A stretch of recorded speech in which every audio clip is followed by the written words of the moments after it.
Hi friends, mutton கைமா சப்டு பரோட்டா எப்படி செய்யுதுன்னு பார்க்கலாமா?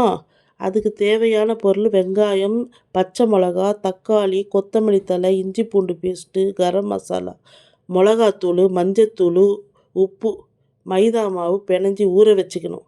ஊற வச்சுட்டு ஒரு குக்கரில் 2 ஸ்பூன் எண்ணெய் ஊற்றி வெங்காயம், பச்சை மிளகா, தக்காளி போட்டு நல்லா வதக்கிக்கோங்க. உப்பை போட்டு நல்லா வதக்கிட்டு இஞ்சி பூண்டு பேஸ்ட்டு 1 ஸ்பூன் போடுங்க.